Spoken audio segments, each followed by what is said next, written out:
Hey guys, it's Colin. And Cadence. And we are from the Be Watch Rewatch podcast, where you know what we do, you know the shtick. But today we're so excited because we have two very amazing people collaborating with this episode. They are Ian and Sam from Do I Like This? Hi. Oh, hey. So a little bit about this. Colin, was on Instagram. And oh, you're not Cadence? No, I was saying I was on I was the one on Instagram. Anyway, okay. Sorry. I found Do I Like This podcast on Instagram, and they totally had all of the best kind of horror genre movies out there. Yeah. And I didn't think anybody else had even seen these movies before. So, and you started sending me all of the messages and all the screenshots. Yes, this is so good. They did Snow Beast, and so it was kind of like love at first listen. So it really was. This podcast was meant to be. I kind of felt that way about you guys when I first heard you. Let's have a commitment ceremony. I had the same experience as Cadence because Sam kept messaging me and was like, you got to listen to this. It's great. So tell us a little bit about your podcast. So it's pretty much Ian loves awful movies, and he always says, "This is the best movie ever. I love it. It's my favorite. You're going to love it." And then I watch it and I'm like, what? Why? I'm so confused.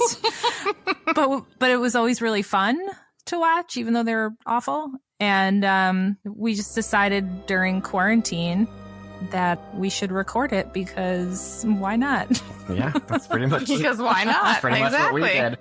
I think she nailed it. I just disagree. These are wonderful movies. I mean, if you get it, you get it. If you get it, you get it. People, you know what? I will say, if I try to explain, not even just our podcast, because it's like our favorite pastime in life. Mm-hmm. And I've genuinely had people be like, wait, so you watch bad movies on purpose? Yeah. Like in your spare time? We get the goodness out of them. So I get it. It's not a thing for everyone. Well, I wonder, did you guys grow up on like Mystery Science Theater like we did? No. I didn't grow up on it, but Cadence showed me when I was like 20, and I fell in love with it. I found it later, like after I got married. Yeah. Ooh. I just remember Batwoman. That was the best Mystery Science Theater. That was your intro, yeah. It was so good. So, yeah. Wow. So today we're doing a very special movie to Cadence and I. It's kind of what almost started this whole beautiful trip. It's called Birdemic, Shock and Terror. Yeah. The emotions you feel when you're watching it. Mostly in shock that it's a movie. This movie was made in 2011.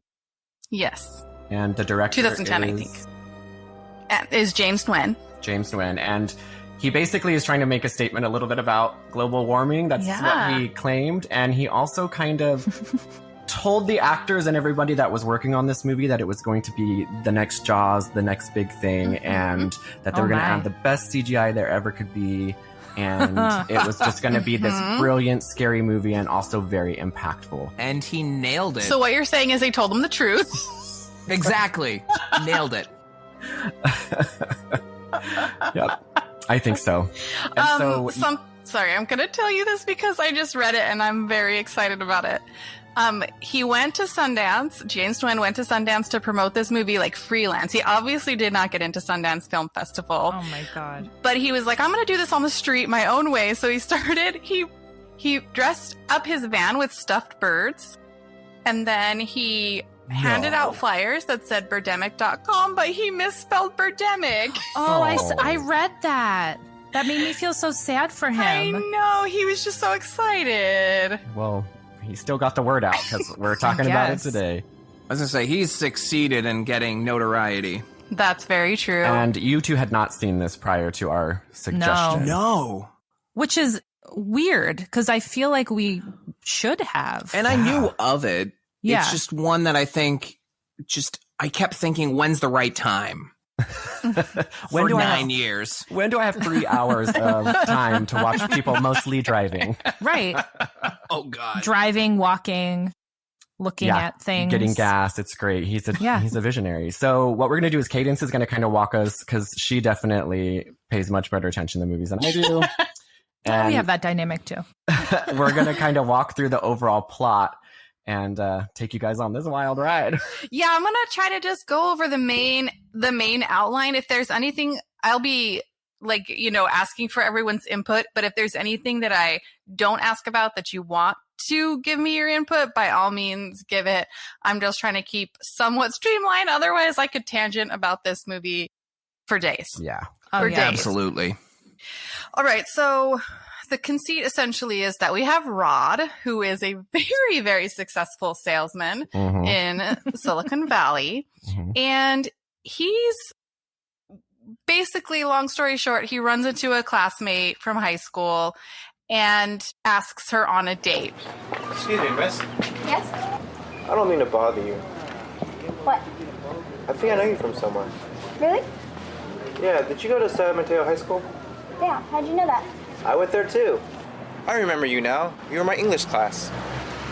I was. Yeah, I sat 2 seats behind you. You remember that far. Yeah. So, what do you do? I'm a fashion model. And a beautiful one too. Thanks. Well, it was nice talking to you. I should really get going. I've got an audition for a modeling job. So, it's good talking to you. Same here. Now, this classmate is not just doing any old job. This classmate is a model. Yes. What kind of model? This might be my favorite model origin story of all time. Oh, by far. And she's an elite model because she gets her photos taken at 1 hour photo. Yes. Where all the major modeling agencies do their shoots. I was going to say, that's not the norm. And she's versatile because she's in a kimono. She does a lot of cultural appropriation. That photo shoot scene, I was dying. I was like, what is happening here? Oh, giggling so hard. It reminded me of when I got my senior pictures taken. Oh, for sure. A with 1 hour photo. Little sets. Yeah. And she's just so happy about it too. She walks out of there. She's like, those were good pics. Today was a good shoot. But she gets the call that she made it to Victoria's Secret in front of the window that says passport photos. Oh yeah, we totally forgot about that. They called back quick. Yeah, she made it to Victoria's Secret, guys, which the is cover. The cover. Oh yeah, I forgot about that. She's like, of course I'll do it, as if it's an option that she wouldn't. She was not as excited as I thought she should be for the level of job she was offered. No, I agree. You guys, she got the cover of Victoria's Secret and she was just like, That's great. Yeah, of course I'll I guess I'll take it. Great, thank you, and then hung up her phone. Yeah. I gotta go meet Rod. And we do want to say that Rod is a very successful solar panel. Solar nano. He sells solar panels. He Solar just panel. doesn't pronounce them well. He sells them well. Can't say the words to save his life. As a salesman myself, his reaction to $1 million sale was not appropriate. Can we close the deal today? Great, thanks. We appreciate your business. Woohoo! Hey, what's with all the noise? Caught the big fish. Yeah? How big was the sale? $1 million. Awesome, man. Biggest sale of my career. Oh my God. Woo! A high five. I just closed $1 million deal. I couldn't think if it was $1 million deal or a $500,000 deal because he gives them a 50% discount. Oh, right. That's right. Terrible salesman. I was like, what? Where are we landing at here? Yeah, kind of. 500,000? A million? Kind of strange. The sales stuff in this where they're like, $1 billion. It's all round numbers. Yes. Yeah. And they're very high. But it's $10 million. It's a serious company because they are definitely in a Hilton lobby, and they have a whiteboard behind them. In a conference room. The conference room. I was going to say, I thought it was like a community college classroom. Oh, yeah, for sure. Yeah, that's actually much more accurate. Yep. It's not nearly as nice as a Hilton. Yeah, I was like, Hilton, that's giving a little too much credit. All right, so the first half of this movie is a lot of driving, but it's also the progression of Rod and Natalie's love story. Now, just throwing it out there, I want to know everyone's thoughts on Rod and Natalie's favorite date they go on, because they have a couple of tender moments. I want to start off and say I love when a band just shows up in the middle of a restaurant. That's like my jam. And they sing a song. Hanging out with my About family. family. Yeah. For 45 hours straight. And there's no one else in. I like it. He probably they were paid. alone. Since he made that deal, he probably was able to clear out the restaurant. Oh, right. He was that's probably where that's where his $1 million went. Because there's nobody else in the restaurant at all. He hired a top-notch singer on repeat. But I want every table set, even though no one's going to show up. He's a charmer, that Rob. He really That is. dance. Can we talk about that dance? I want to know what you guys and when thought she about busts those out moves. the robot? The romantic robot. Get it right. Yeah. And Erotic robot, I think, is the word we're looking for. The erotic robot. and these two lead characters, we just should say they are very animated and really good at acting. Oh, yes. They emote well. I think my favorite part was when they would be cutting the scene, like intercutting the scenes together, that when they were talking and the sound would change, like the background noise or their voices. And then sometimes they'd be talking, you'd hear like traffic, like, Yeah. Yeah. They emulated an actual cell phone call really well in this film. Yeah, and then sometimes you can't really hear what they're talking about because Yes. there is so much background noise. You got to It's get that just 5G.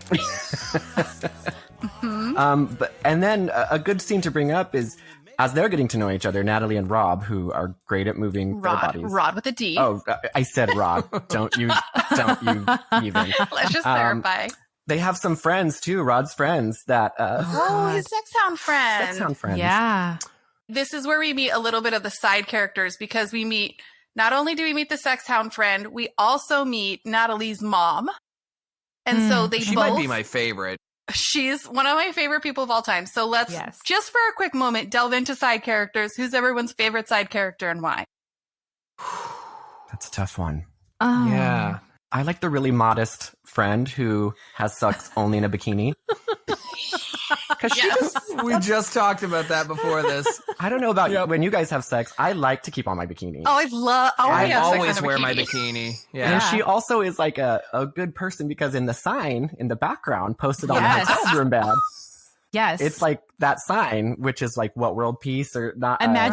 ImaginePeace.com, which Yes. shows up Yes. on her shirt Yes. later, Right. which is yes. it's Yoko Ono's thing Yes. that she does. And I was like very confused by that. It was just a poster on the wall. Yeah, and not even No like context. no context. So I think Product placement. just from that, I can see that she's a pretty cool person. So I don't want to yes. spoil it this early, but I think my favorite character was the turtle doves. They nailed their role better than anyone else in this film. They smooth wingspan, Yeah. baby. Smooth Yeah. wingspan. Oh man. But yeah, no, in reality, his Natalie's mom. Oh, for sure. 100%. Yeah. Also, very cute. I don't know when you guys were dating or courting, if you went over to each other's parents' house and they just had a tray of bologna out, bologna and hot dogs. Well, it's New Hampshire. We were in New Hampshire, so it was Dunkin' Donuts. Yeah. I will take a tray of Dunkin' Donuts Yeah. any day. Yeah, the mom comes out and you're like, what is on that tray? And no one else is there. It's just her and Natalie. She just likes to have a prepped. She hot has it dog at the tray. Yeah. A special spread. Sometimes you just want a little snack. It's such a special spread. All right, so they're like dating slowly, they're kind of becoming oblivious, but there's like little by little we see things happening in the background. There's lots of like background clips of the news and the chaos that's happening in the world. But, you know, Rod and Natalie are oblivious. They're very sexually attracted to each other, which makes total sense. If I had Rod in front of me, I also would be very distracted. By his voice, right? Right. And so they finally consummate this attraction in a hotel room because that's where everyone has sex in this movie. Only hotel rooms, only in bikinis. I know Rob has a really nice house. A duplex. Yeah, you're right. You know, as we see from him pulling in, he has a nice car and a really suburban house. Yes. Why couldn't they have sex in his house? We'll never know. Hotels never are know. very romantic, so Especially those just real generic Motel 6s on the side of the road. pay by the hour. So it's not until the next morning after they have consummated their marriage that I don't know, maybe the spell has been broken. The romance has like kind of cracked the veneer or whatever. But all of a sudden, the Eagles have landed, so to speak, and they can't leave their hotel room because they're going to get pecked to death by eagles, and they are stuck in the Motel 6. And in the process of being stuck at the Motel 6, they meet Ramsey. So I think it was because they consummated their relationship that the Birdemic began. I'm just putting that out there. Oh, yeah. That they cursed the world? Yeah. Yes. Their love is forbidden. It's not supposed to happen. I'm down with it. Yeah, because again, the whole front half of the movie is just them building up to their relationship. So it took 47 minutes for that whole situation to build up and the Birdemic to begin. Yeah, the birds were getting madder as the time went on. Right. And the hotel scene, they just like, this terrible attempt at lovemaking, enough. Yeah. That was the birds, the final straw for the birds. Yeah. I don't know if you remember on their last final normal date before the Birdemic began, they saw the parrots. Remember? That was the a parrots warning. flying back? It was a warning. They were trying to warn them. We're getting pissed. They're like, y'all, cut the shit. Yeah. We're losing patience. When the birds do arrive, though, oh my God. Oh, you guys, this is where the movie this is where it begins. Yes. Yes. This is the meat and potatoes. We push through the driving and the lovemaking, and we get to the bird Was attacking. it lovemaking, though? They're just, like I said earlier, they move their bodies so naturally. They're not. They're not at all like mechanical. Like, how do kiss I? How do touch? Yes. If you left two cardboard cutouts alone in a room, the same thing would happen. The same sexual tension would be there. Yeah. I mean, Rob alone is just oozing raw sexuality. Charm. For real. And I mean, need this a is minute. just a brief side note is that we've watched all of James Nguyen's movies, and just to be clear, every sex scene involves a bikini. Like, I think he thinks lingerie and bikinis are interchangeable. Yeah, I don't think he knows. I don't think he knows the difference. So I made a comment in that scene. I said, was it because the director didn't want them in lingerie? So he said, just wear a bikini. It's different. It's not the same thing, right? Yeah. I don't know. I'm sure the director told him a lot of things. Yeah. Like the CGI would be better. He's like, we're going to CGI some lingerie on there. It's going to look great. It's like feather lingerie. We can't afford Victoria's Secrets for you. What do you have in your car? Also, yeah, she's going to be a Victoria's Secret model. Girl, get some actual lingerie. Learn how to wear it. I mean, that's part of the job, right? Come on, girl. Oh, man. You're right. Come on, girl. Oh, and the movie they're watching in the hotel, because there's a movie on in the background, that's James Nguyen's other movie that's playing because he couldn't get the rights to anything else to be in the background. Oh. Just side note for you. I'm not going to lie. Everything else made a good decision. So they do wake up the next day, CGI birds coming, and we will... They're trying to make their escape from the hotel. Yes. This is where they meet Ramsey and Becky, the other couple. Ramsey's a former Marine. Name's Rod. Ramsey, this is Natalie. Nice to meet you. Girlfriend Becky. He's got tons of high artillery weapons just hanging out in his minivan. And he's like, follow me, grab some hangers, follow me. We'll take cover in my minivan. I got lots of semi-automatic weapons. I think we're good. So they make their escape. You're just going to casually drop the hanger? No. That's what I was going to say. I was going to ask, what are people's thoughts about hangers being the most effective weapon against acid-spitting birds? Yeah, let's not even start with the acid yet. She's just jumping ahead. She's getting too excited. So before the hangers, we did see the birds exploding and making jet sounds. Right. They're like kamikaze planes. Yes. Yeah. So it checks out. I was worried that when they hit them with the hangers that they would explode, but unfortunately that didn't happen. You would also think that if the birds explode upon impact, they could just run into the people. Yeah. Well, fortunately for everyone involved in the parking lot, they didn't hit a single one with a hanger.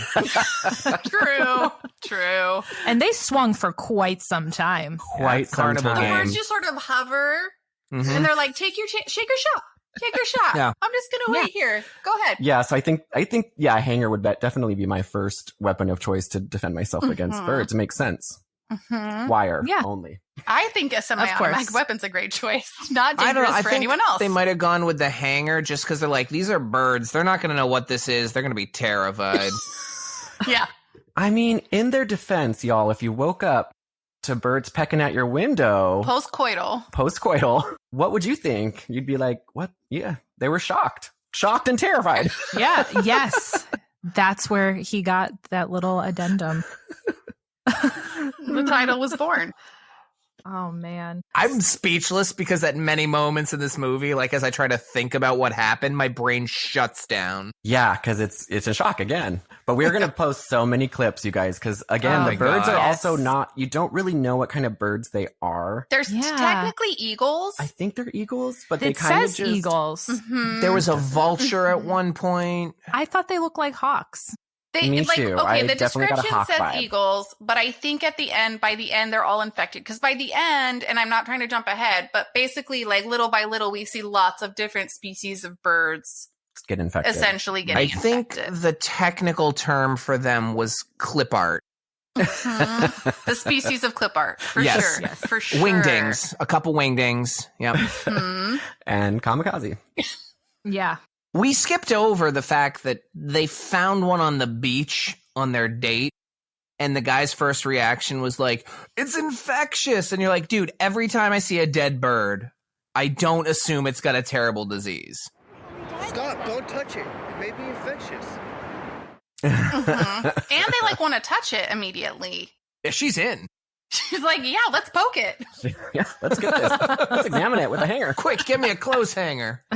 It's so, yeah, so they're, and also, I don't know, I'm going to fly right by that because I could tangent forever about these small moments in this movie. Yeah, true. Okay, so the point is, at this point, they've gotten on the road with Ramsey and Becky. And Becky's the one I liked, right? The modest one who imagined all the people piece. No. This is the people they meet in the hotel.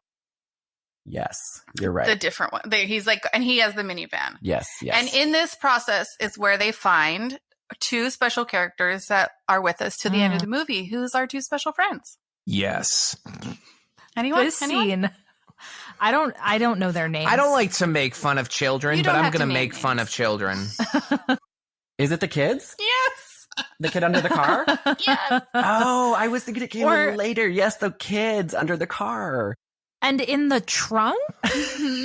Oh, what?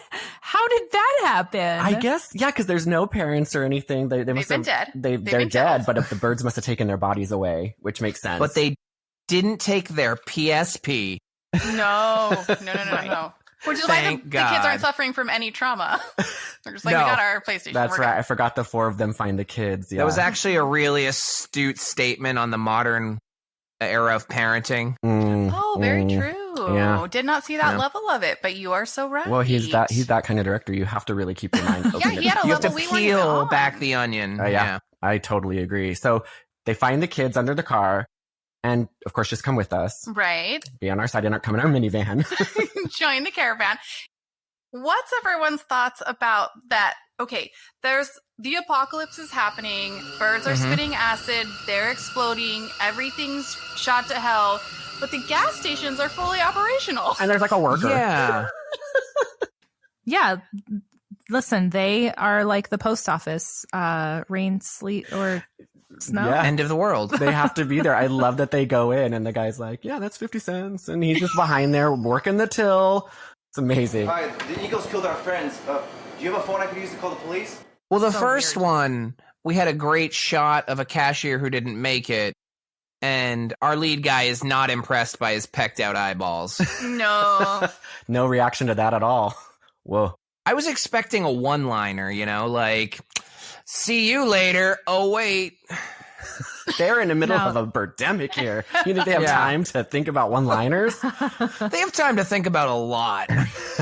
Well, have you seen them driving around? so they have time to sit outside having picnics, which was That was my favorite. Go on, tell us more. I love this part. Well, did you notice on the beach in the background all the people they didn't edit out just having a nice day at the beach? God, it was so great. And they're just talking about, like, this is the end of the world. We have to hide. But they also make a picnic on the beach. And there's literally people playing volleyball in the background. Oh, so good. We can't let the birds win. We're going to live our lives. I mean, it's true. It's true. So they gas up and they get all their snacks. They take a picnic to the beach and they meet someone really super important at the beach. Oh, that's the doctor, the scientist. He's a bird scientist. Guys, this is Dr. Jones. How do you do? Hi. Hi. Sir, don't you know that these birds are attacking people? These birds? Yes. No way. They're dead from the bird flu virus. Bird flu virus. How do you know this? I just tested their blood. Then why are they attacking us? I don't know. But what I do know is global warming is causing viral diseases such as bird flu, West Nile virus, and SARS. So what are you saying? That global warming is causing these birds to attack? No. I'm a scientist. I'm an ornithologist. I can't state any scientific fact without evidence. But there is scientific evidence to show that because of our burning of fossil fuels and creating greenhouse gases, which is causing global warming, it's raising the temperature of the seas, and species like the krill are dying. So many bird species can't find food, like the nutrient krills. So they eventually starve and die, and wash up on the shore. It's also evidence that global warming is interrupting the birth, mating, and migration cycles of many species. In fact, in the last few years, 40 species become extinct because of global warming. However, there is an interesting research. In prehistoric times, birds did attack cavemen. They used to claw at their eyes and skull, either leave them for dead and then come back because their injuries are so bad and finally finish off the kill. So if they attack me, I've got a little present. Well, you certainly know a lot about birds. Well, I should. I'm an ornithologist. I study and work with birds for a living. You should come with us. It's safer. I don't need any protection. I can take care of myself. I've got my truck and my trailer. Besides, I'm not worried about those black birds. They're not the dangerous animal. It's the human species that's a dangerous, menacing, and terrifying animal. Because of his fossil fuel-related activities, he's causing global warming. It's killing life on Earth itself. It's the human species that needs to quit playing cowboy in nature. We must act more like astronauts, spacemen, taking care of our spaceship. Well, nice meeting you. Good luck. All right, so who wants to tell us what they learned? The facts they learned from the scientist. Before we say what they learned, this guy could have been anybody. Literally anybody. It could have been an old guy who's like, I'm a mess with these kids. Could have been someone who wasn't in a good place. Mm-hmm. They just trust him. Yep. Implicitly. Don't ask for credentials. Nope. No. I just like how when he walks up to the group that the one girl whose name I don't remember, Ramsey's lady friend, she goes, I wrote it down because it was just so funny. She's like, sir, don't you know that these birds are attacking people? Well, his response is, these ones are dead. They're not doing anything. That is, and it's the most like intense like global warming speech, and just like the end is nigh. And again, there's people in the background on the beach playing volleyball because they couldn't edit them out. Right. Which really adds to the intensity of the situation. To your point earlier, it's really good that the director is subtle. Otherwise, this would have felt a bit heavy-handed here. Mm-hmm, mm-hmm. Right. Well, he started slowly planting the seeds with the news programs. And locals, orcas cannot eat their food, such as seals. Many have died from starvation due to the difficulty of finding enough food, such as seals. And the wonderful date movie they doubled to The Inconvenient Truth. Right. Oh, I forgot about that. Because that's when she wears her t-shirt. Mm-hmm. And his little news things from his TV on his counter just gives them... It brought me back to all the times I made out taking girls to that movie. Oh, yeah. Al Gore's smooth, silky voice. Jeez. Yeah. Almost like Rob. Almost like Rob's voice. Very similar. If Very Rob similar. said lockbox, I would have been the happiest man in the world. Oh, man. Oh, Just being caressed by Rod's hands, his gentle hands. Just being caressed by rods. And yeah, I guess he... By Rods. End of sentence. Guess he didn't call anybody, he didn't do any kind of contacting his family, his work, nothing. He just full on pandemic mode with this girl he just met and these kids. And what happened to her mom, the lovely mom with a delicious spread of beef treats? Oh, she had no chance. She had beef treats around. Those birds were finding her right away. Yeah, I was going to say, you leave food out like that, delicious food out, those birds got you. Yeah. That was her She first knew her mistake. mom was dead.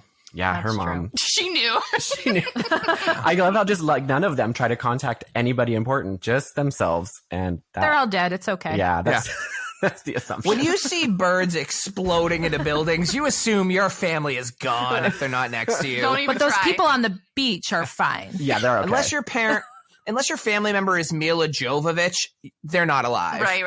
Oh yeah, I would love my family member to be Mia Jovovich. Are you Same. saying I'm not as cool as Mia Jovovich? Oh shit! See you guys later. That's the episode. I'm gonna go fight him like a vampire. Okay, so Rod and Natalie essentially become the parents of these two poor orphan children in a very tight situation. How do we feel about their A, parenting, and B, risk management in this apocalypse? I would say the kids have a good financial situation moving forward. There are a lot of stock options. They're going to be okay. Yeah, modeling money. Solar modeling money. Now, they're probably not going to see mom a lot. She's going to be jet setting. Yeah, once this all ends, she's not going to see mom a lot. And we got Rob as a provider with the solar roll. That's true. Also, I don't know, just one brief thing to jump to the very beginning that I wanted to talk about was if you look at Rob's cubicle, there's no way to get in and out. He's actually in a cubicle against a wall. Mm-hmm. Sales 101. Sales 101. You just keep him in their cube. Locked in the cube. And we're sitting there like, how did he get out of that? Mm-hmm. Anyway, I that like was to imagine way back then. I like to imagine the boss came over because he heard noise and he's like, oh, you're still alive in there. Interesting. I didn't think that you'd be good at this job. I thought you'd die in there, just hoping you'd take care of itself. There's no exit and it didn't smell, so I was confused. It's just, those little details that make it. So, Sam, what did you think of the parenting of our leads? Oh, well, I feel like every time they go into a convenience store, which is more often than I would assume would have been in this movie. They've got kids now. Yeah, that's true. Everybody knows send them. parents equals convenience stores nonstop. I literally live in a 7-Eleven. Yeah. They're like, go get some water and some candy. And I'm like, is that what you think? Like, is that how you think you feed children? Just Babe, throw candy bars at them? And Babe, have you seen my diet? You live with me. It's true. And they do get a lot of candy and water. That's how they keep but them it's satiated. showing that like, they're cool. They're the cool parents. Eat what you want. We don't cool, care. young, hip parents. Cool, They're young, not gonna modeling impose any parents. rules. They don't care. Eat what you want. The whole world's coming to an end. Have a glass of wine. Have a glass of wine. Have 2 glasses of wine. until the end where they try to force feed them seaweed. But, that's They make them that meal on the beach. No, you're giving a foreshadowing to a very bleak future of this movie. Yeah. So they're on the road. They visited about 10 to 12 gas stations already in 2 hours.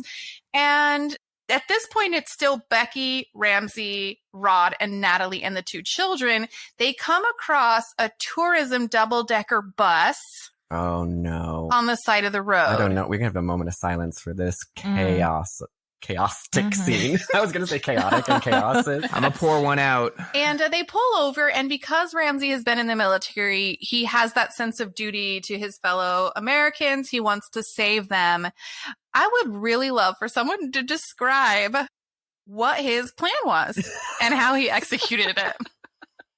I love how these people were on a tour bus still. They're just like enjoying their day on a tour bus. Double-decker bus. All 3 of them? Were there 3 of them? 4 of them? The tour bus also like didn't stop the tours that day. Birds are Birds are killing our world. And they're like, you know what? We are committed to showing you the California coast. Yes. Let's be real, too. This was a hostage situation. They were forced off that bus. They were. With his semi-automatic weapon. He came on there, forced them off, which is, again, they're in the passage of the birds, even clearly. I don't know what I'm trying to say. You get it. Like, they were in shelter. Yeah, they were in shelter. He forces them out of shelter. Yeah. Right. Yeah, for what was he going to do with them? All fit him in they his van? said they have no space. Yeah, they didn't have space in their little van. What would have happened? Maybe he was trying to get him to exactly what happens. Candy. He wanted them to get candy. Oh, yeah. He was trying to feed them. He was trying to feed him. I get it now. But yeah, he forces them all off the bus. And again, this is when the birds are really showing their stuff. They show no mercy on this group of people in this bus. Just spitting acid, devouring. We've got kids, older ladies, and these extras. Does anybody want to describe visually how they die? I mean, so first of all, when I was watching this, I thought the birds were just pooping on them. I didn't know that they were spitting. And so I was like, is their poop acidic? I'm confused. Right, it's not clear. There's no explanation at all. So I couldn't understand where the acid spitting would come from, so I just assumed it was poop. So they're pooping or spitting on them aggressively. The people are just like waving their hands around. Yeah. And then they just very slowly like lower themselves to the ground and roll over. And they're like, ugh. I'm going to kind of need a medic on board to tell us what exactly they're dying of. Because also when birds are spitting acid, you don't try to run, get shelter. Stay you just close. Stay close, stay together, stay open arms, very wavy. And let them do their thing. Right. Turn your face up toward the acid. Give them full exposure. And don't move your body and just wait for them to peck you to death. Yeah. And that's the other thing. A lot of people just have like wounds on their cheeks and their faces. And I'm wondering if maybe the bird scratches are poisonous or. Yeah, I mean, if we've asked ourselves that question multiple times because it seems like superficial wounds. But everyone's dead from them. Everyone dies. Immediately. And some of the blows... There's no suffering. It's like, oh, we scratched you, you're dead. There's no suffering at all. One peck and you're... That's kind. It's a kindness. They're merciful birds. And they sometimes blow up and sometimes don't. Is it me or did they, like, when they hit things, they blow up? Or was that just a gas station? It was that one thing. You know what? I don't know. You guys watched it. Do you remember? There were a lot of explosions when they first showed up. So either that town had 20 gas stations. I think that town did have 20 gas stations. Yeah, because now I'm thinking about it. I do remember a lot of Bennett's global warming gas. Right. So the birds are trying to sabotage the gas, the fossil fuels. That makes sense. Layer. You guys, we are... I don't even think he knew this. One of the other characters actually says that toward the end. Oh, don't spoil the reveal. I won't spoil that reveal. That one's very special. Okay. I think I know exactly who you're that makes sense why they blow up. It's the gas. They're hitting the gas. And their toxic bird spit reacts with the chemicals and blows up. Science. Yeah. Here's another side. This is just a quick side note because something important happens here. But how do we feel about the efficacy of just firing guns out of a minivan window willy-nilly at birds? Yes. Mm-hmm. Yeah, that's a good tactic. It's a good tactic. I'm going to go with the soldier and just trust his instincts. And I love how Natalie gets a gun too. Right. And she's also on the side of that minivan. Because again, just to put us back on the track, that the next little bit is they're kind of just trying to survive this bird attack, but they don't really say where they're going, right? They don't ever say like, what's the end game? They're just one to drive. They're kind of driving in circles. And I know that I noticed they used the same like pull off on the side of the road for like 6 different scenes. So maybe they're just kind of going up and down the freeway hoping the birds will move on. I don't know. They're just scoping out different picnic places. Because they never say like, let's go get shelter here or there. They're just kind of driving. So the end of the tour bus sequence leaves us with a beloved character passing on. A lot of feelings. Does someone want to tell us who passes on in that scene? Are we talking about the poop death? Oh, that happened before. Oh, did we skip the poop death? No. Okay, no. So Ramsey dies he tries to save the bus. Well, save in quotation marks, the tour bus. He harasses the bus to their death. And then they escape because they're like, this is not worth it. We're going to die. They get on the road. And then Becky, or actually, no, it's backwards. It's backwards. Becky dies first pooping in the now you're woods. just telling everyone who's dying. Yes. I'm sorry. I got them mixed up. The order's mixed up. You're right. We did skip over it before the entire... All right. So let's back up. How does Becky pass away? Edit it. Okay. So before that whole tragic scene... So they're driving on the road and Becky goes, I gotta poop. Right. So they pull over. Becky and Natalie with an H closed captioning told me is in her name. Right. Clear a detail you Stupid. must put in. Yeah, it's important. The essentials. She goes to watch her poop. Yes. You know, as you do, She's the poop lookout. So they walk into like this little like field area near the water, and Becky goes there. She knows where she wants to poop, and I Natalie's, admire her for that. Yeah, she's confident, and Natalie's like, "I'm gonna watch your back." Instantly turns around and a bird torpedoes Becky in the face. Worst guard. Oh my god, ever. that is the best one. I almost forgot about Becky's death. Too. And she's got the toilet paper in hand. It flies up. Oh, she's just dead. Dude, and Natalie's a terrible lookout. Yeah, hey Natalie, you sucked God. ass at doing that. Number one. She had like one job. So and then terrible. she had a gun. She could have at least tried to shoot to protect this girl. To be fair, that bird was flying at the speed of light. Yeah, No where did bullet it could have come got from? that bird. Yeah, there's no hope for her. Becky just was dead as soon as that bird woke up. So before we leave this scene, my favorite part is Natalie goes running back like, and tells them at the van what happened. First off, why'd they walk 800 yards from the van to poop? Right. That seems like a flaw in their plan. Further away from cover again. Yeah.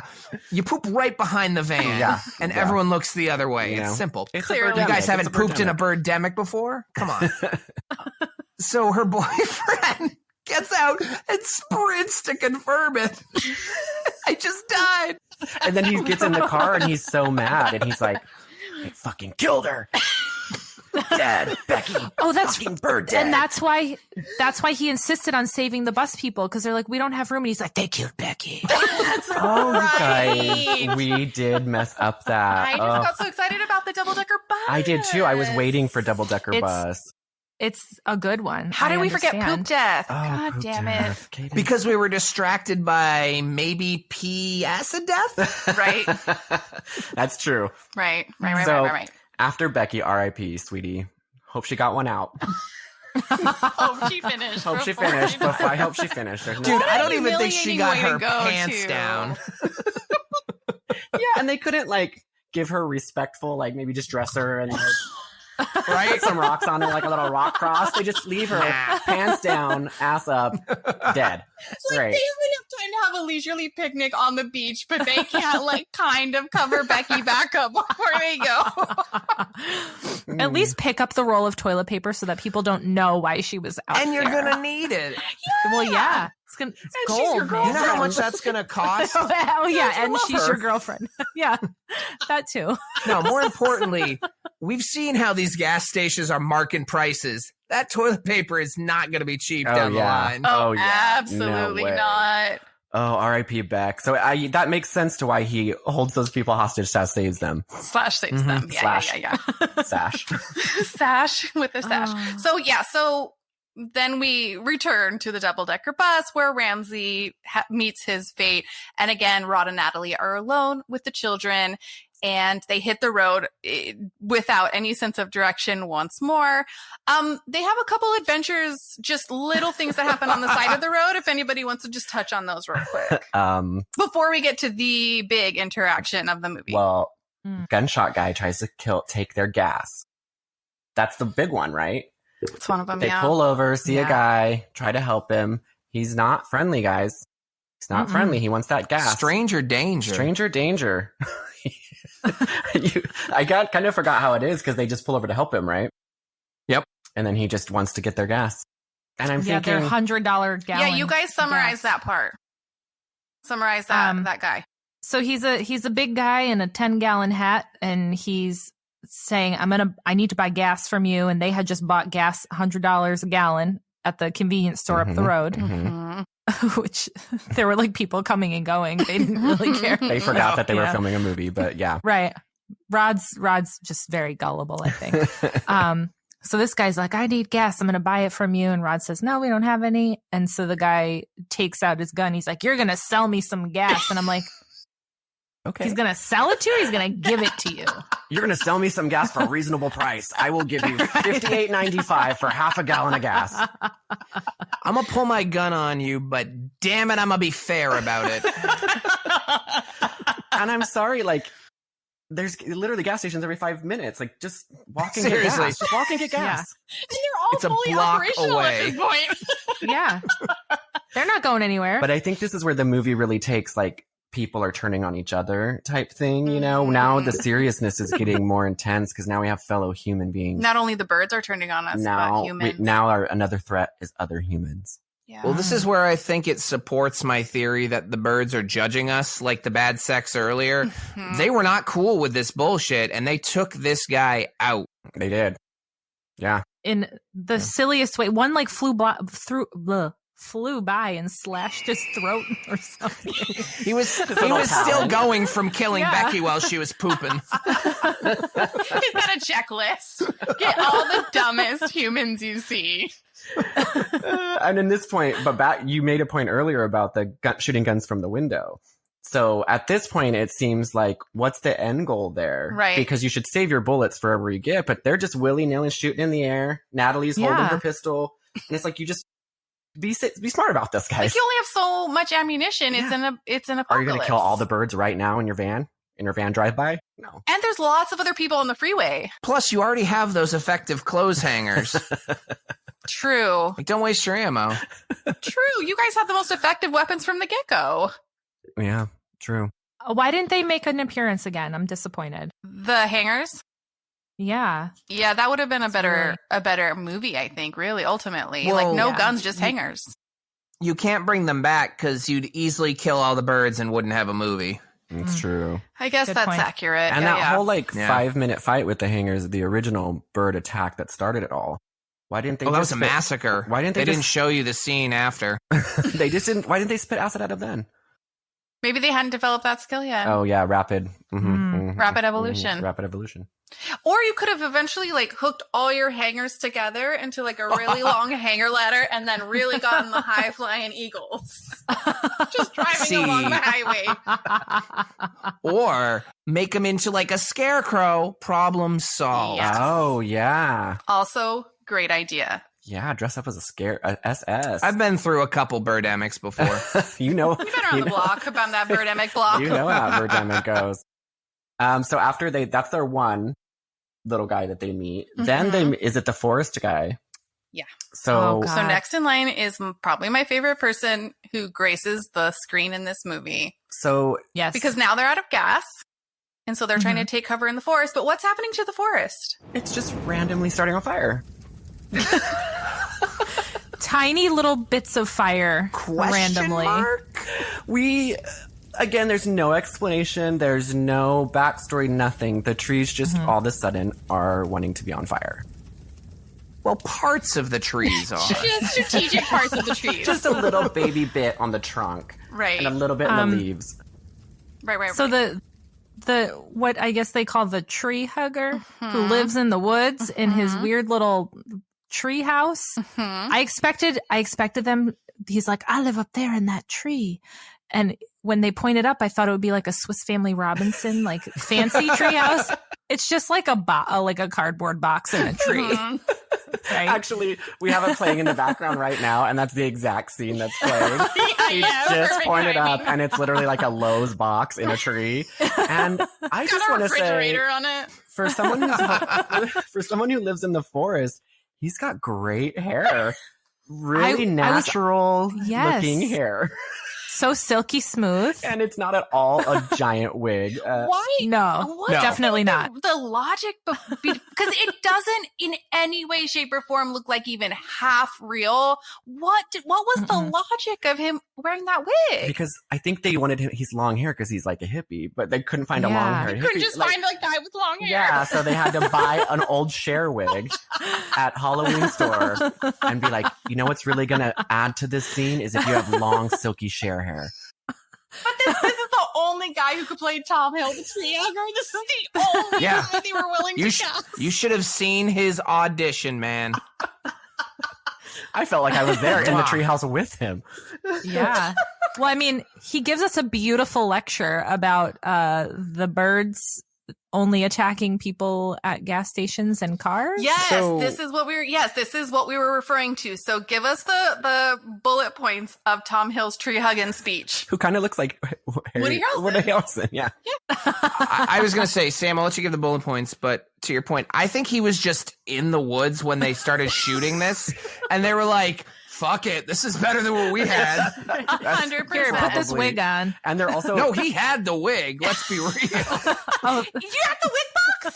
Grab that out of the wig box. We're good. Also, just a quick note, before they pull into this deep forest, they're in a town, and there's like, it's Northern California. Right. There's stuff everywhere. It shows them pull out. There's clearly like buildings in the background, and then the next second they're deep in the woods. They pull off. Right. Again, that's my favorite. Run away from shelter. Run away from shelter. All these places go into woods. Just all right. So bullet point, and then what were you going to bring up? So all I was going to say is that this guy gives a lecture sort of akin to the scientist lecture. He starts talking about how the bugs aren't dying off in the winter, so it's killing all the trees, and he's the protector of the beautiful redwoods. This is my home.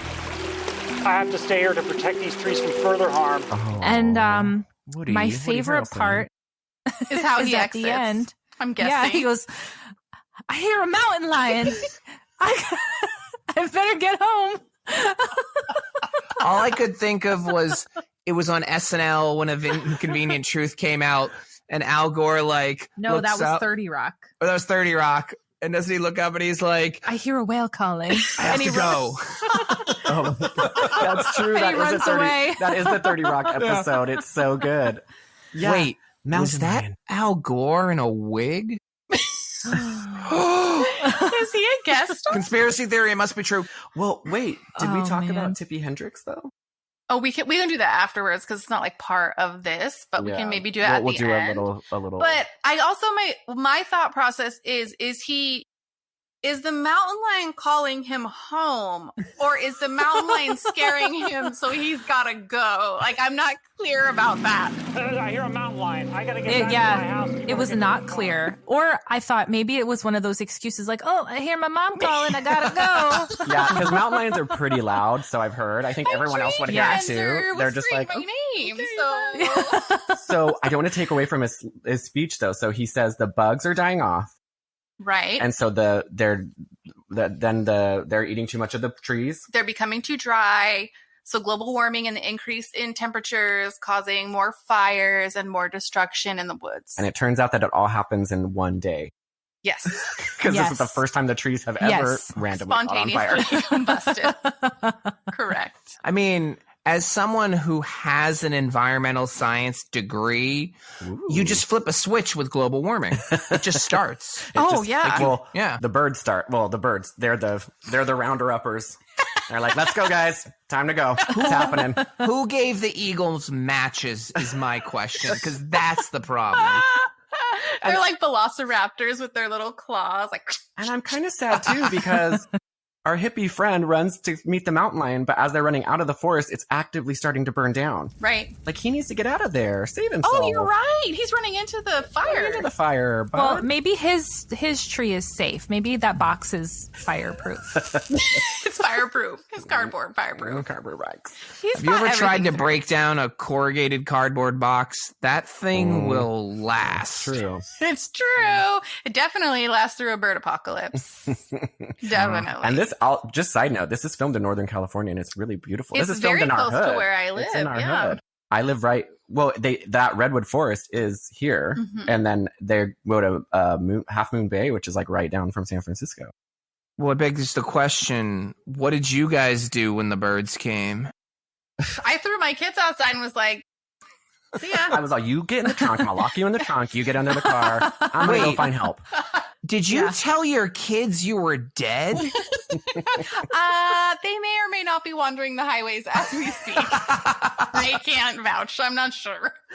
I put my daughter under a car and said, "Oh no, I gotta poop. If you guys stay here, I'll be right back." Oh, no. And then I never came back. That would be how you go. An Irish goodbye for my own kitties.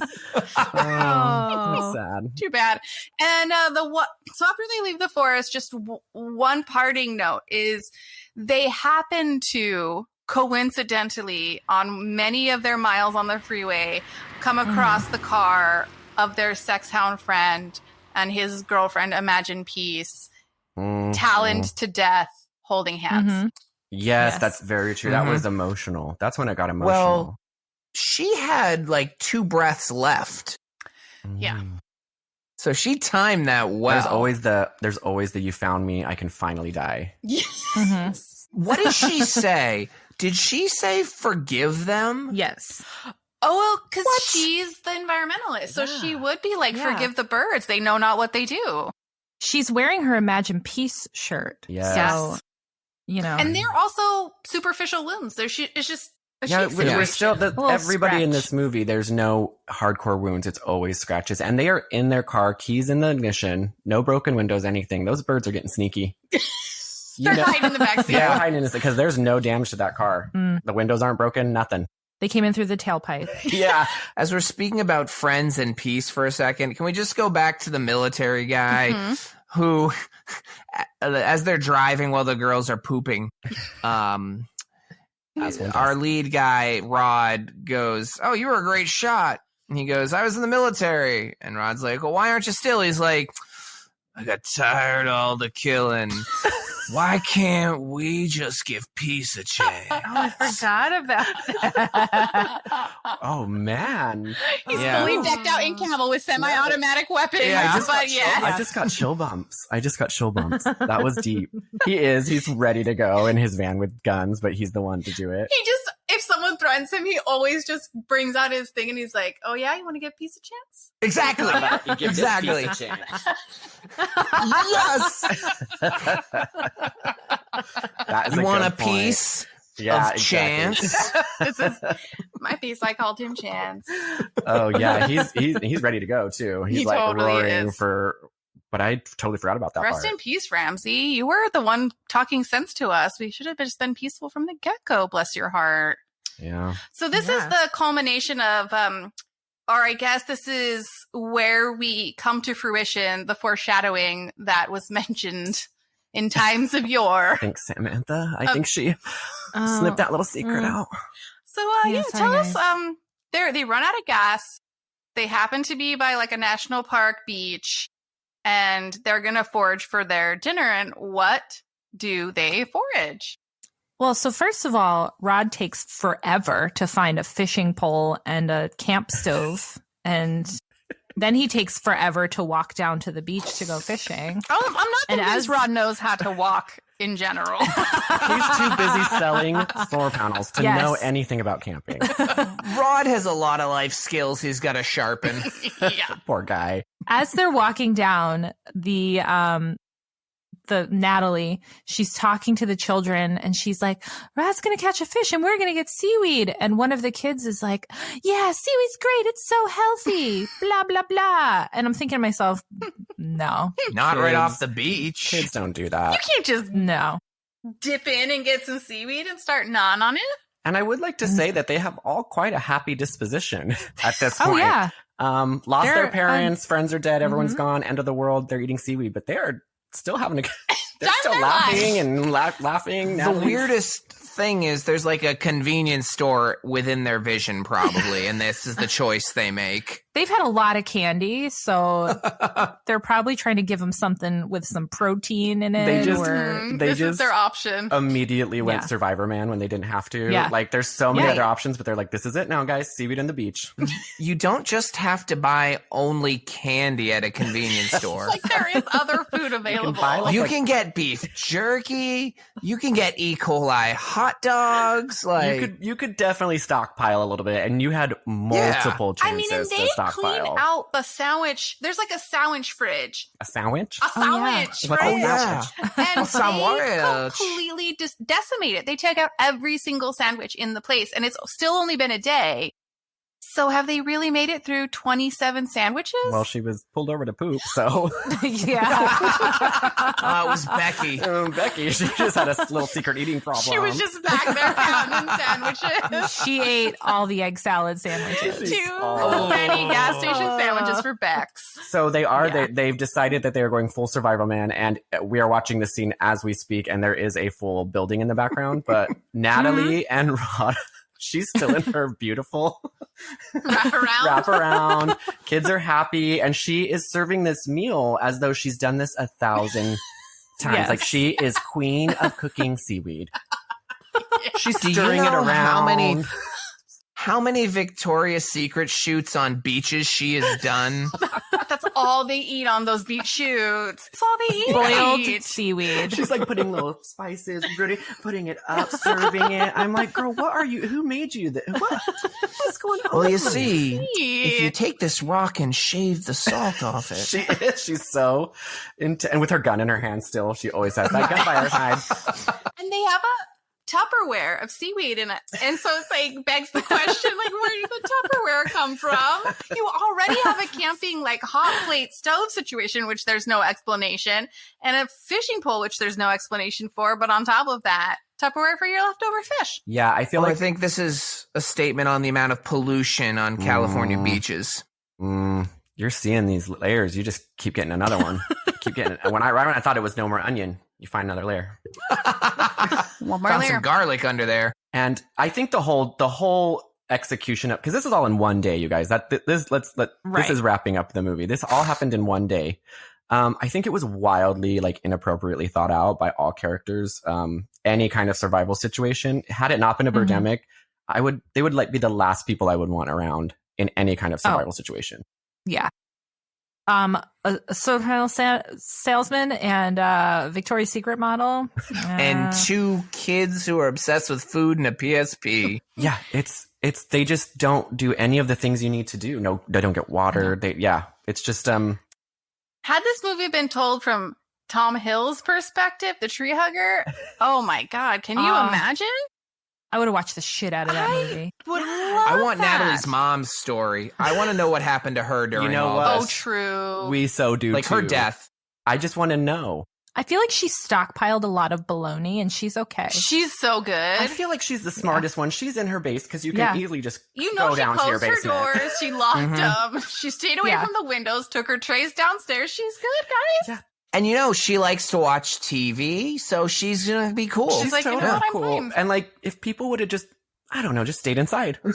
That's all you had to do. I mean, maybe for one day. Maybe the bird acid can like dissolve walls and stuff. We don't know the extent of it, but if it doesn't cause a body to do anything but fall down, 12, 18 hours, stay inside. You're good. You're golden. Yeah, wait it out a little bit. Birds have like a one day lifespan. They'll be gone soon. Oh, fine, wait. You're right. And I feel like they're very distractible, so like they're going to lose interest. Yeah. Well, as we see from the movie, they are able to huddle in place, not moving for quite a while. Right. That was a game plan. They can just hover as much as they want. So, if real birds did that, it would be incredibly disturbing. Oh, I wouldn't go outside. And I love how he doesn't quite know the anatomy of a bird because they have a wing, but only the tiny tips of the wings fly. So it's not the whole wing that's flying. It's just the tiny little tip. They couldn't afford the whole wing. No, too much. Too much. It's true. And they're just hunched over. They're just, no one wants to be in that situation with them. Right. So the movie closes with our heroes, and I use that term incredibly loosely, still on the beach wrapping up their meal, and all of a sudden a herd of those hovering birds comes, and they take cover in the van, and they start, again, shooting wildly out the windows with the guns. Natalie, she's a great shot. And then all of a sudden, the birds they're like, move out, let's go, let's get out of here. And they exit the van, and they watch the birds. I mean, I think they're supposed to be flying towards the horizon, but they're just hovering above the ocean. Yeah, they're just hovering. I think the important detail here is a swarm of doves comes and chases them off. Yes. Oh. Yeah, they were like cooing like doves, and I was like, I forgot that. Yes. Yes, that's doves. okay. Yes, we were actively watching it. But it is the doves, totally. My question for you guys is, what do you think those doves symbolize? That is wild. You know, I totally... maybe Ramsey's dream of a more peaceful world? Maybe it's Ramsey's They were all spirit. packing heat. I think hawks, like, actually kill doves in real life and eat them. That's, like, a natural thing that happens. Is it? Well, yeah. So I wrote a little note, and I said, are doves secretly, like, the most badass bird in nature, and we just don't know it? Yeah. Yeah. Is that what happened? Ninja birds? I don't know. Did they have a little heart-to-heart real quick? Or maybe they're just so not eluding. What's the word? Exuding peace that the birds just pick up on it, and they're like, these are too peaceful for us. We have to go. Like, peace be with you, bird, and with you. The birds are like, sorry guys, sorry we killed everything. Bye. You know what? You're right, doves. You're right, doves. Sorry guys. Did this other question popped into my mind just now. Was this a worldwide birdemic, or was this a Northern California birdemic? Because we don't get any sense of the scope of this thing. No, are they just going to China to kill everyone there? The news comes on. And she says it's big. It's a big deal. She says it's big. Big deal. It's big. Oh my. Yeah, I totally. Yeah, so they didn't do it very. The doves come really quickly, scare them away. Is it just those particular birds? Right. Are they going to scare away all hawks and eagles? Right. That's a lot of work. Or, yeah, like 5 doves can't keep these guys off forever. So there's just I just wish there was a birdemic too. There is one. There is. We have never seen that actually. Oh my God. Obviously we haven't either. We were thinking in a little while we should watch it and have you guys on our podcast that would be to talk good. about that one. Because we haven't seen that. That will be brand new for us. Actually I do recall it because this movie Birdemic, if you haven't seen it, go rush out, watch it right now. Best 3.5 hours of driving you've ever seen. Bring it into your home. You don't need to see it at a theater or anything. Yeah, if you want to know what Northern California is like without going there, watch this movie. Yeah, it's amazing. But I think it got like kind of a cult, like a little kind of cult following. And I think from what I recall, I do remember now that from that, it was like Birdemic 2. We're going to make it, but it's like self-aware now. They're more self-aware the second time. Yeah, for sure. Did not a good job.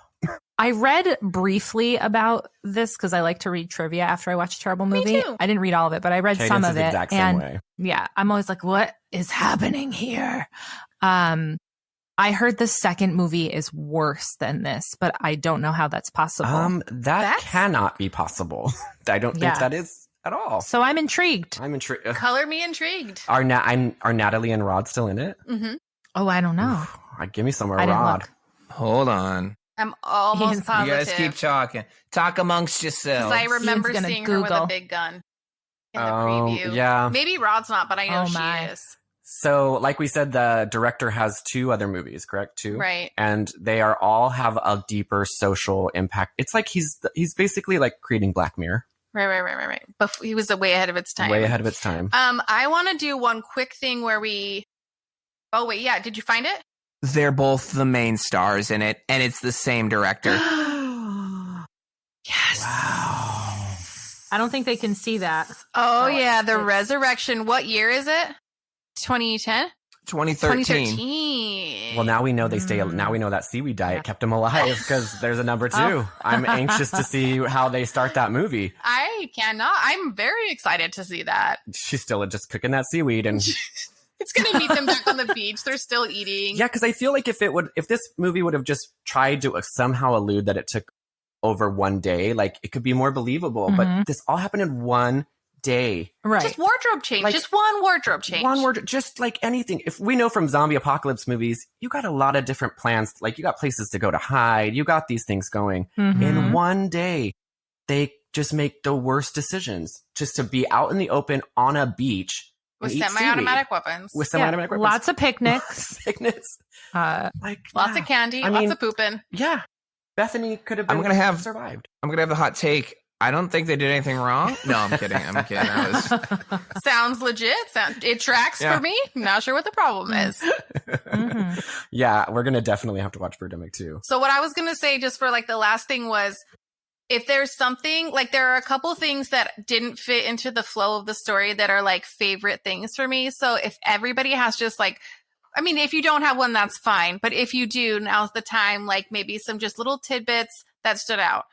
My favorite thing was when it's full-blown apocalypse, pure chaos, explosions everywhere. Rod goes to one of the many operating gas stations and he says, I need to buy some gas. The eagles plucked out my friend's eyes.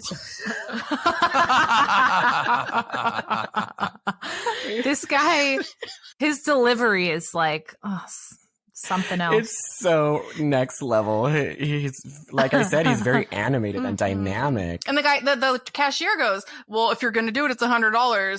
And he's like, that's ridiculous. And he's like, the Eagles got all our phone lines. There's no phones left. You got to do it. He's like, okay. And he hands him his credit card and that's it. It's just the weirdest exchange in the middle of an apocalypse. And it's my favorite. The Eagles plucked out my friend's eyes. Yeah. I mean, how do you respond to that?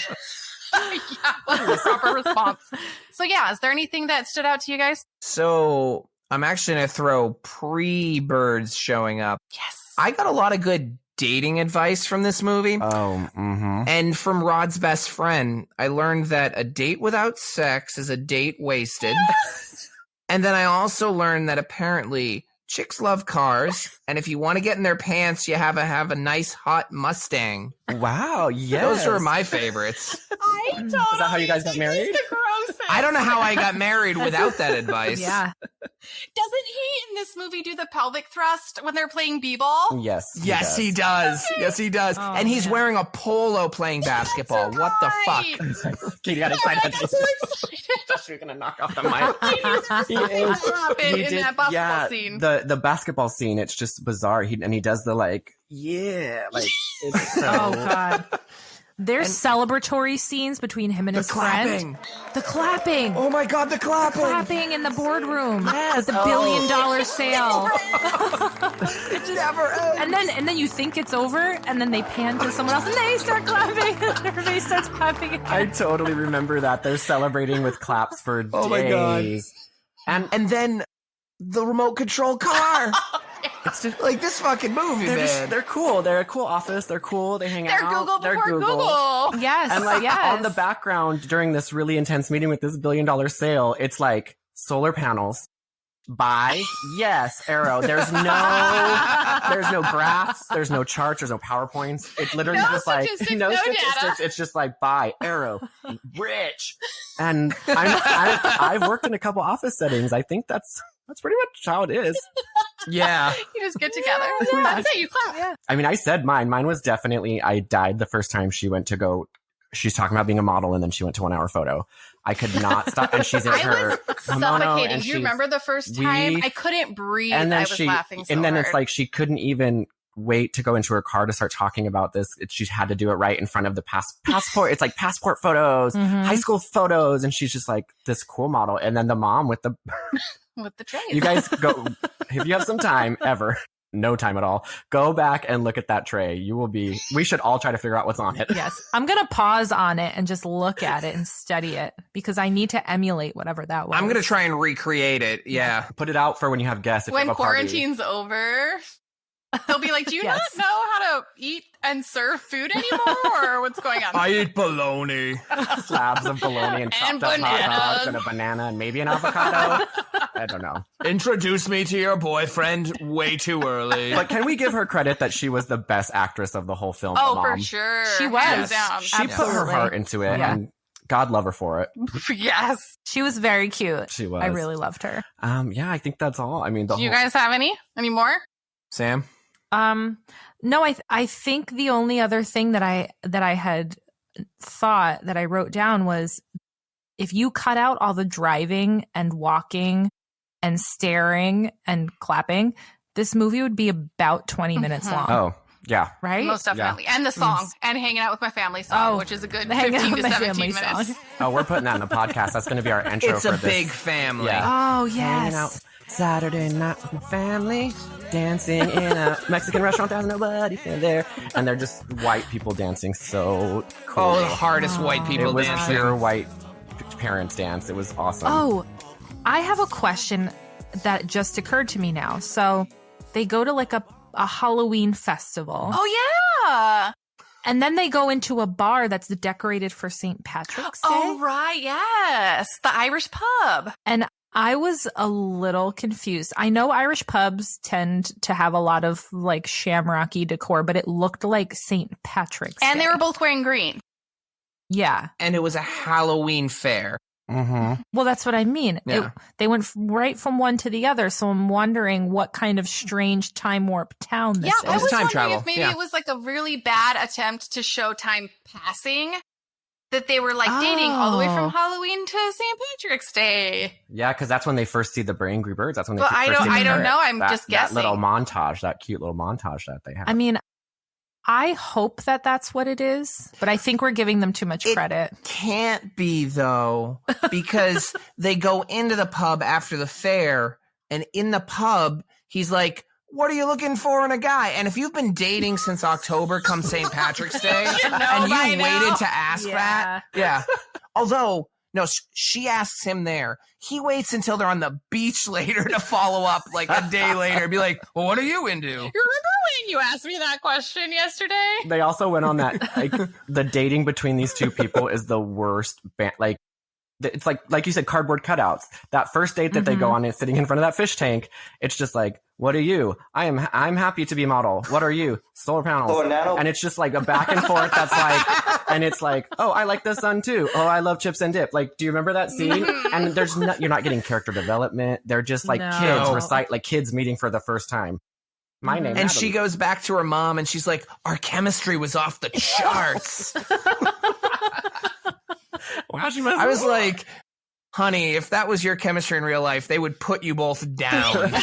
And I love how he greets her too, how he meets her. He stares at her the beginning. Creeps he stares at her for a whole meal. Then she walks out and he runs behind her and oh, I was like, I would punch someone if they did that. You can't see them and they like just reach out on and they grab you and she's like, yeah, no touching. No, wait, sorry. So you just made me think of another one of my favorite things. Can we talk about when they meet up to date and they try to hug?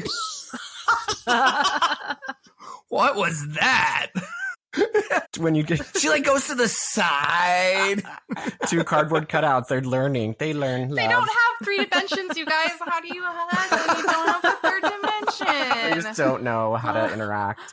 And like you said, and minus the driving, like I completely agree with you. But also the first half when we first watched it, we were like, "Where is a bird?" Because listeners out there, there's really you're just watching a love story. There's no buildup.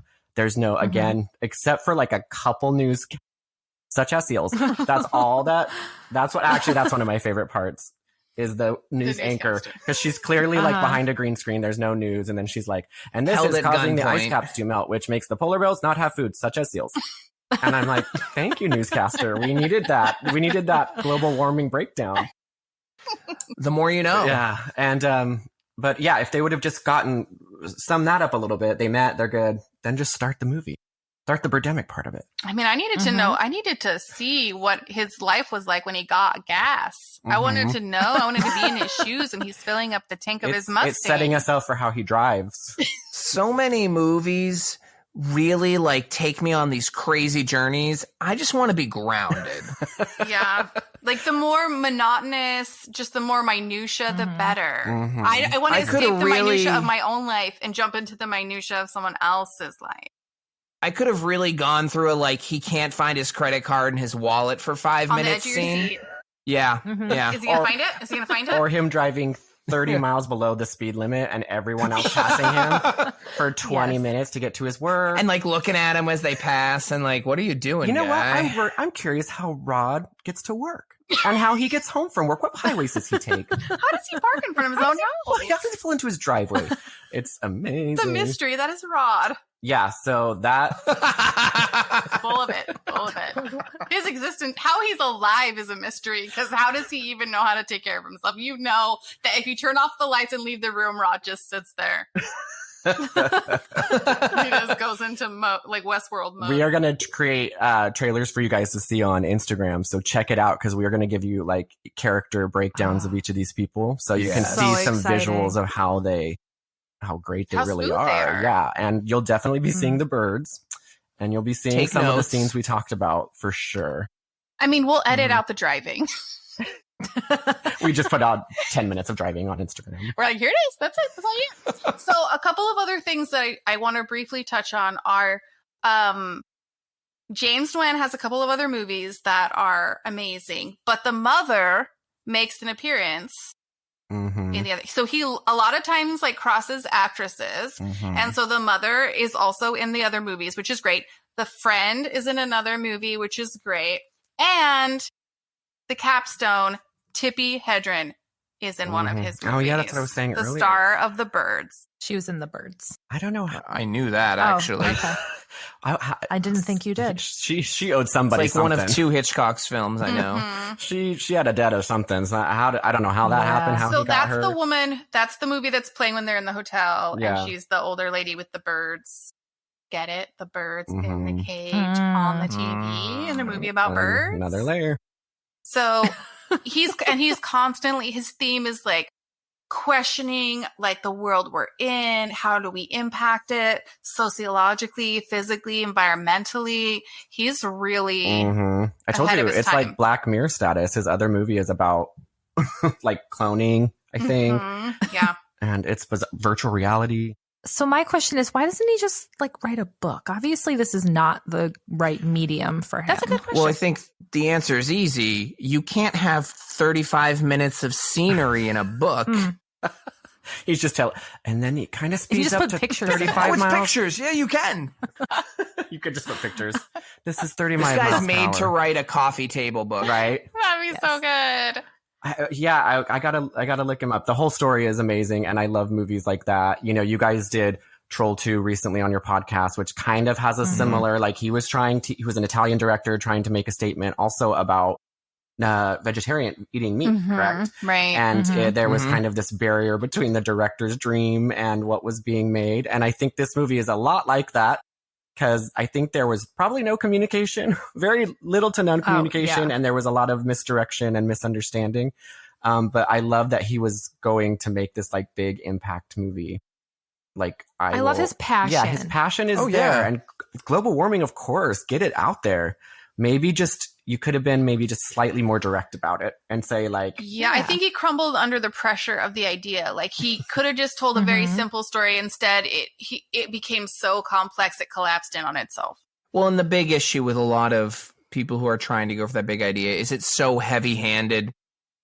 There's an art to subtlety and balancing that, and no fault to him. It's not easy. I couldn't do it. So I give him credit for trying. Yeah, definitely. That's true. I could not.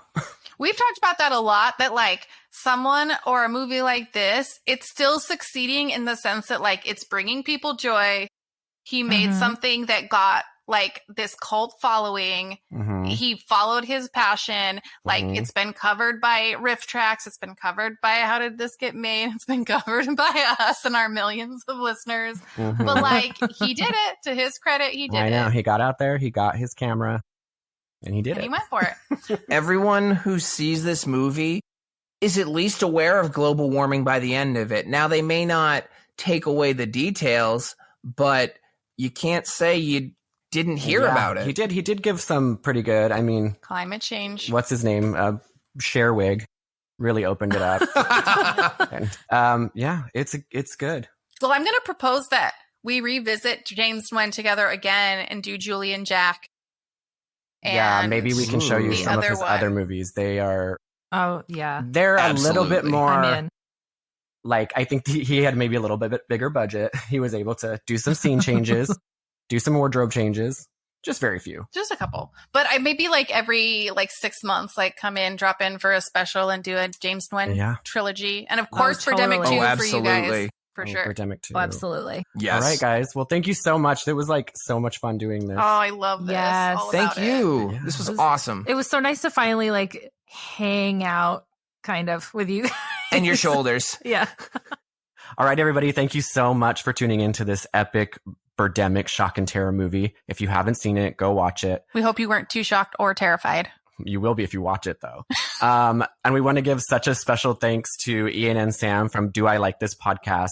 If you haven't listened to their podcast, you got to go check it out. It's so funny. They are along the same lines, but they're more B horror movie focused right now. So, sorry, you just had something. All right. Thank you guys so much. And we will see you next week. You know what? I just want to say if we were in the same room, I'd be giving you a high five, like a Rod high fives his coworker. Yeah. $1 million sale, guys. Non-stop $1 billion high five. Thank you guys. Bye. Bye.